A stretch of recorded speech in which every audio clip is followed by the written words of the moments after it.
Tonight on Jason's Hideout, we have a very special guest. You all know him, you all love him. Co-contributor Commander Cody Murray is here tonight. We're going to be talking about the current state of the NFL. Players beating their wives, a lot of craziness protecting the shield.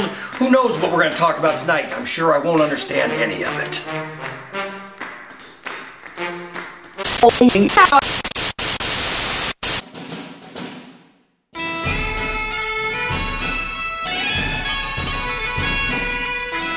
Hello, and welcome to another episode of Cody's Hideout. Thanks so much for joining us here today.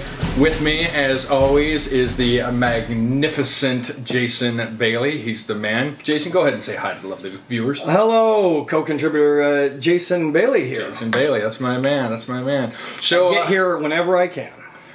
Happy to have you, pal. Happy to have you. It's so good to be back here in the Hideout. It's been a while. We've been away. We're back. Better than ever. Bigger than ever. Funnier than ever? I don't know if that's possible. Anyhow, today we're going to talk about something that is very near and dear to your heart, that was part of my childhood growing up, part of my late teens, early 20s when I was in college. We're going to talk about the epic sport of pro wrestling. I loved this when I was a kid. I loved Macho Man Randy Savage. I loved the Hulk Hogan. Thank you, the Ultimate Warrior. You know, the classics from the 80s. We're officially old when we put "the" in front of everything. We are, but you know... We're going to be on the YouTube, so... The YouTube, which is on the interwebs, which is now on the phones. So, big fan back in the day. Loved it, loved it, loved it. Fell apart when they went into the whole steroid era and suddenly everybody was gimmicky, gimmicky, gimmicky. As you know, I'm a big fan of professional sports such as football, baseball. I had a basketball phase, which was weird because I'm white, but that's okay. So I'd really like to hear how you came into wrestling, what it means to you, and why our viewers should watch it. Why should people give a crap? I don't know if people should give a crap, and that's the truth. It's everybody finds their own sport. I do consider, you know, pro wrestling a sport. I don't advocate it being for every human being out there, as I would not advocate, you know, cricket being for everybody out there. It's just, it is what it is. It's a form of entertainment. You know, the NFL, NBA, it's a form of entertainment. So for me, it's one of those things where I've always been out of the closet, so to speak, when it comes to being a pro wrestling fan. I've never minded that because I'm a weird human being anyway. Indeed. I am. And that's just the things we could talk about. It's one of those things where I'm a comic book fan, love wrestling, love, you know, my favorite band growing up was Genesis. Who? Exactly. And so, I mean, it's just one of those things that I've always been, you know, to be my own drummer. Anyway, it was one of those things where I came across it. I must have been probably 8, 9, 10, top 8 or 9. So like mid-80s kind of thing? Yeah. Ballpark 80s? Not that I'm that old. No. None of us are. But it was probably, if I can remember, I think it was on ESPN, which in now retrospect, I'm older. Really? It would have been the A.W.A. That's what aired on ESPN. When ESPN first started as a network, they had, you know, as all cable networks, USA, Turner Networks, whatever, they needed programming. So they just didn't have enough, you know, the sports programming at the time to fill one channel of ESPN. Now there's how many? At least 12. Right. Okay. I mean, we know that on the show they show dodgeball. We know that. Right. So the thing is that they needed programming. That simple. A.W.A. needed a national outlet to compete with Vince McMahon. So I ran across it and I saw two guys in some ring beating the shit out of each other. And I loved it. I was just sitting there like, this is awesome. And it, you know, here it is on ESPN and I'm loving every single bit of it. And it was not like people were like, who was it? It wasn't anyone I can remember. It was not like a star. It was couple not of jobbers. Maybe, I don't know. I mean, obviously somebody won, but I don't remember who it was. It's just two kind of pudgy white guys in trunks beating the shit out of each other. And I was just sitting there like, huh. And it really captured my imagination. And this is a person that was raised in the Midwest, in the heart of football country, basketball. I mean, you know, that's farmers. That's all they cared about. Let's get to the weekend and watch high school, college football. And Friday Night Lights. That never soaked in at a young age. But for whatever reason, this A.W.A. on ESPN, I was like, wow, And it just worked. And it just clicked, huh? No, and that was not promos or anything. It's two guys beating the shit out of each other. And that's it. And like you said, you can't remember any guys. And this is way before the days of like extreme wrestling. What was like the most extreme thing that you saw in that match, if you can remember? Was it? I can't. Just hitting each other? It's just two guys, and it was in an arena. I remember it must have been from, like I say this in retrospect because I'm older now. It must have been the Showboat Arena in Vegas, because that's what they had booked out to do these shows. I learned all this as an adult wrestling fan. I didn't know it as a kid, but I remember the arena wasn't that full, and you know what I mean? Like, it just, I don't care. I was just sitting there like, and it was fully lit up. There wasn't rock and roll and pyrotechnics or anything. So this was, again, like a competitor for Vince McMahon, and at the time it was the WWF, right? Vern Gagne, his promotion, the A.W.A. So it's almost, in a little sense, kind of like a sideshow. Like, it's not quite as honed as the WWF was even at that time in history. No, A.W.A. used to be the only competitor with the NWA. There's three major organizations, NWA, A.W.A., and WWF at the time. And A.W.A. was well established. What had happened is when Vince McMahon Jr. took over from his dad, he kicked the shit out of everybody. And then they had to... They were fledgling, but they were a put together organization. It wasn't like some fly by night situation. Okay. You know. Okay, interesting. And I wish I knew enough about football to let you know, like, there's different... Compare and contrast. I wish I knew, but it wasn't like some like piece of shit like XFL versus the NFL. No, it was a legitimate situation. Right. Like, what's the two factions of the football? Well, there's the AFC and the NFC. There we go. That would be similar, I guess. And for a time, there was the NFL and there was the AFL. They were two separate leagues, and they eventually merged and formed Voltron, and now we have Super Bowl. Although that's Transformers. That was weird, but that's okay. We're all a little weird here. So I'm curious then, as you got into this when you were a kid, what was the evolution? What was the draw? You saw these two guys beating the crap out of each other, and you know, from what I know of you, you've got a bit of a fighter streak in you, a little bit. So was it the violence? How were the storylines at that point? Okay, I don't know, because that was the first thing that I saw in a physical capacity that I was like, that's awesome. I mean, it was something that, like, it was just on in my living room. It was like I walked in and there was two guys. I was like, well, that's awesome. Was it cartoony? Was it like a cartoony element? No, it seemed very. Let me tell you, I didn't know that anything was predetermined when you're freaking 8, 9 years old. I thought it was a real deal.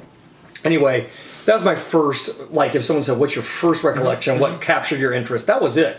Okay, but that was just sort of like the appetizer. Sure. What was the meat and potatoes of the situation for sure was the WWF's national expansion with WrestleMania and the war to settle the score. It was Hogan versus Piper. Hulk Hogan versus Roddy Piper. And that was it, because they had the Hulk Hogan Rock and Wrestling cartoon. It was on MTV, was doing cross promotions with the War to Settle the Score. You know, Cyndi Lauper was the #1, artist at the time, and girls just want to have fun. And here's Roddy Piper, like, bashing her gold record over Lou Albano's head and shit. And that was it. To me, I was like, oh, yes, yeah, all this is yes. I love all of this. And it was, people say, who's your favorite wrestler? And, I love them all. It's kind of like if you read comic books, it's hard. You can't just go, I like Cyclops or I like Wolverine. You kind of like all of them. You know what I mean? You go through phases where that's your favorite one. That's your favorite one. You like the format in and of itself. And then you've got ones that you like specifically. But Roddy Piper definitely was the one that I was like, oh my God, I love this man. I love what he's doing. And you got to remember, at the time, so when Roddy Piper was full on villain. There was no good Roddy Piper in this national expansion. He was he was the top villain in the world. You know what I mean? So, and I loved him because I saw that he was like a smaller guy and he was going against Hulk Hogan, which might as well have been God. Sure, basically like Zeus. And he didn't give a shit. He didn't care who he was fighting. He didn't give a fuck. And he would not back down. And as a little kid, and you're looking at all these guys around you that are like giants, and you're thinking, I could be a Roddy Piper. He's smarter than Hogan. That's obvious. He can speak better than Hogan. That's obvious. I like him. I love this guy. That's my guy. Matter of fact, I love the whole fucking sport. Love it all. And then that's how it happened. Sure, because again, from what I know of you, you grew up as you grew up, right? You were a little bit smaller when you were younger. Sure. So, like for myself, when I was entering into high school, I think I was about 6 feet, and around 180 or so. Well, how old were you? That was probably in my sophomore year of high school. Unbelievable. That's huge. Yeah. To me, that's huge. And even then, there were other guys there that were bigger and so forth. You know, they were all on the football team and crap. But, you know, so I have a different point of view as far as which wrestlers I liked growing up. Yeah. Piper, I kind of like because he did the Scottish thing and he had bagpipes and he had that. But it didn't take with you. Not the way it took with me. And that's, I guess, what the oddness is like. Pro wrestling fans are weird. We're just weird because the ones that, like, you walk across any guy in the world, pretty much, they're going to tell you they like rugby, soccer, cricket, football, some fucking sport that's like a sport where, like, you have to compete and you have to fucking win and shit. And pro wrestling fans, we love it for so much more than just that part. It's almost like, you know, figure skating or gymnastics or something. It's like we want to hold up a card, like, good performance, that's a 9. And if fucking gymnastics is a sport, and fucking figure skating is a sport, pro wrestling's a goddamn sport. That's bottom line. Even with the storyline angle. Because look, I, as an NFL fan in the last couple of years, there's this stench of conspiracy. And that's just me as I've gotten older. I'm like, this is total bullcrap. Like when your team doesn't win, when the refs were paid off. There's a call that goes against your team in a critical situation. I'm like, somebody fucking wrote, Vince Russo wrote this or some crap like that. All right, that's my knowledge. Hey, thanks, guys. Cheers, all right. It feels like it. Now in wrestling, I mean, they have crafted this to an art form of storytelling, and in mainstream sports. The storylines have become almost as important as the actual games. They'll follow single players, but a Tom Brady, a Peyton Manning in football sort of thing, to follow their whole career and how important this season is. How is that different than the pro wrestling storylines? I truly believe that other sports have been influenced by WWE. I truly, sincerely mean that. I don't mean like, let's predetermine what team's going to win this fucking year. I don't mean that. What I mean is the way they present it, how slick it got. And I was watching the other day on ESPN some vignette. It's a vignette, like a fucking vignette that you say, he came from Russia and he's going to go against John Cena and blah. A vignette that's building a fucking story. And it's for the Cowboys. Oh, sure. It was a vignette that showed all these like newspaper reels, like they don't stand a chance, they're not going to win, they're not in the national picture, blah. And then it led into all their victories and these close-ups of the passes and the fucking slow-mo and the music's blaring and everything. And I'm like, that's wrestling. They didn't have that one. If I was growing up and they had a Cowboys vignette, I may well have been a Cowboys fan, but I got to see a Piper vignette. You know what I mean? What has wrestling been referred to for, like, since the 90s, since the Attitude Era?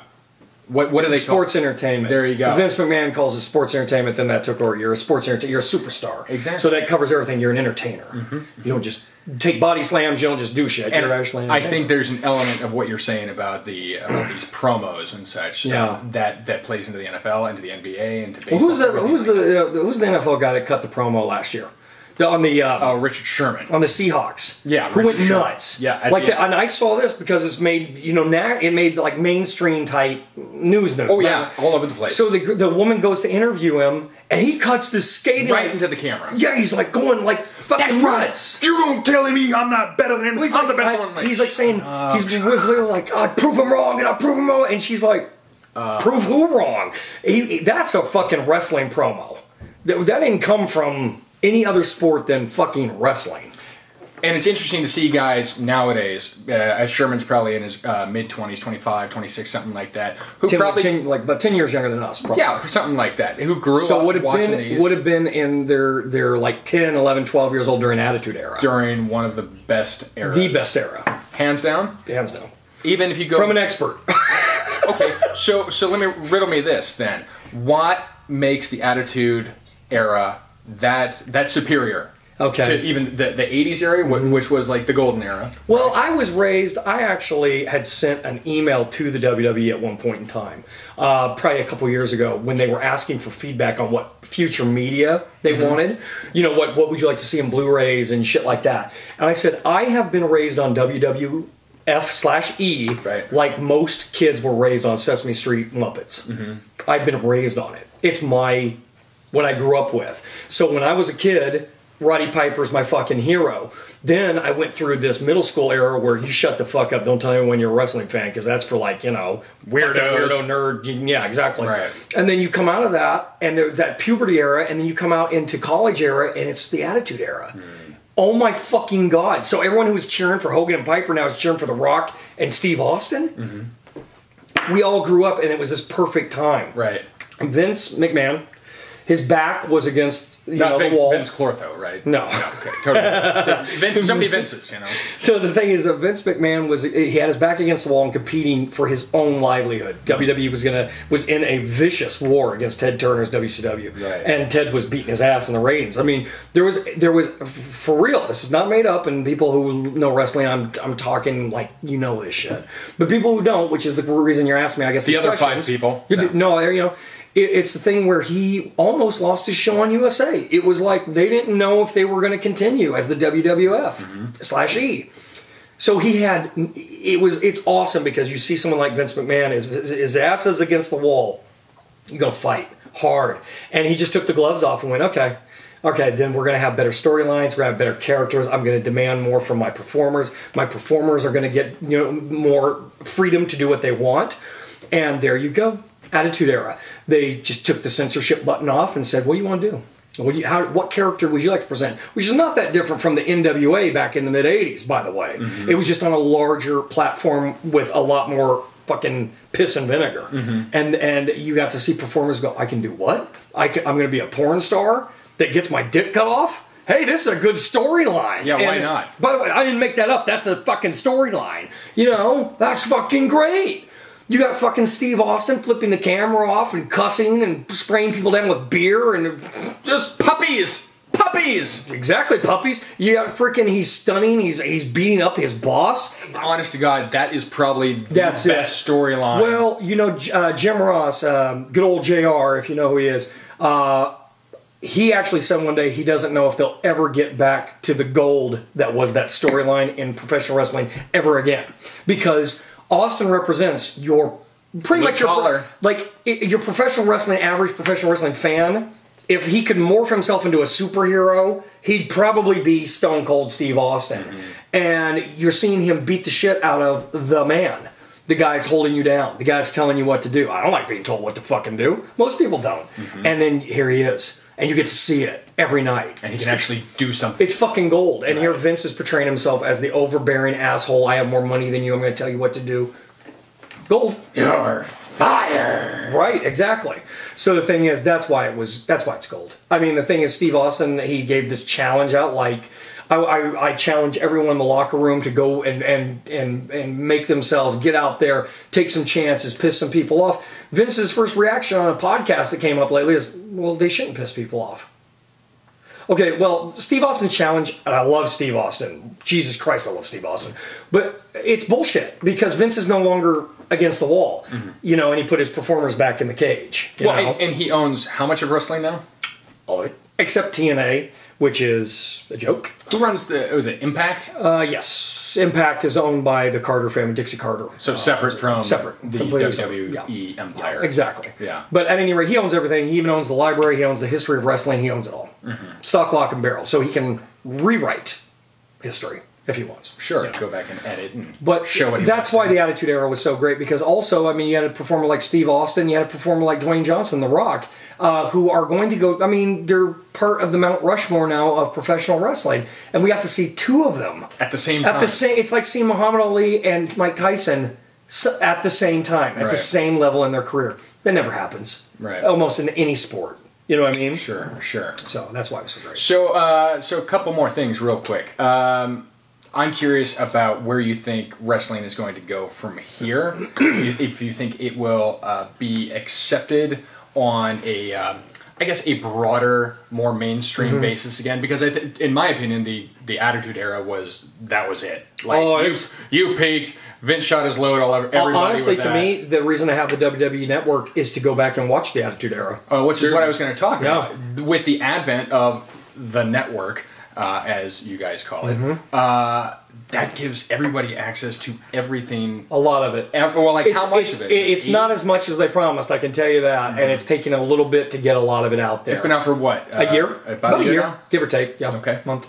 But I can tell you this, that the Attitude Era, when you go back and watch it as an adult, you're a full-fledged adult that, you know, has been in fights, drank whiskey, had sex, things like that, it's never going to get better than the Attitude Era. They've got to get back to it. But they're not, because, well, as an NFL fan, it's just corporate. Now it's can we get the M&M's fucking, you know, endorsement? Can we get Coca-Cola to sponsor us? It's got to be family friendly. Exactly. And honestly, this is something that a lot of, I don't mean to call them simple bitches, but the simple wrestling fans don't understand is, they're like, oh, they're making so much money back in the Attitude. Well, yeah, they make more money in family friendly. You make more money off family friendly entertainment than you do the Jerry Springer show as sports. You just do. And I don't think that's what people need to understand, is that's the reason it's not going to go back. The only way it could go back, once again, is if Vince McMahon is put in the corner and somebody comes to compete, and he's like, shit, what do we do? I guess we have to have like real storylines again. Okay, you know? So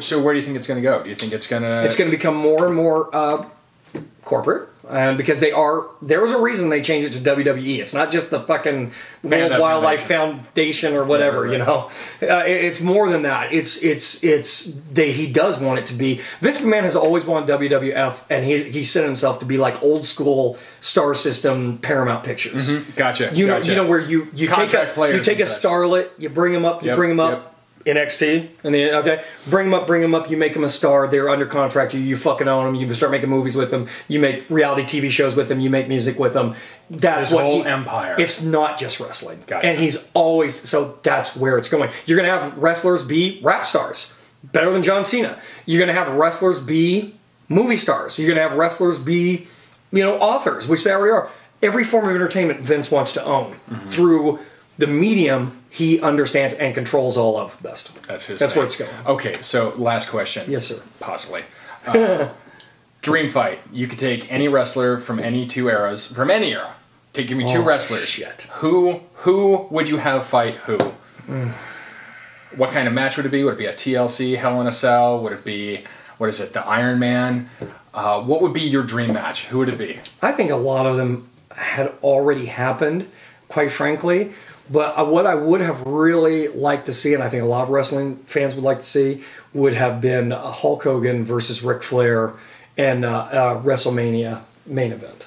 Back in, I don't even know. In their primes. Feel bad I can't announce it, but like in 1990, 91, around that time, 92, you know. It never happened. Nobody knows why. And no one really wants to talk about it. So it's obviously something, but... Ric Flair was not that long in the tooth yet, and Hogan was at his big ballsy, dick-swinging, I'm Hulk Hogan, you know? Right. It just would have been something that, it wouldn't have been a great wrestling match, but it was something that you'd want to see. I've seen all the great stuff now. Sure. I mean, Ric Flair versus Ricky Steamboat, Jesus Christ. What better than that? Anyway, I guess that's it. And it'll never happen. So well, there you are, because it's a time thing, not a people thing. Sure, of course, of course. All right, well, thank you, Jason Bailey, Mr. Bailey, for that look into the world of professional wrestling. Thank you for joining us here at Cody's Hideout. Hope you had a good time. We'll see you next time. Take care.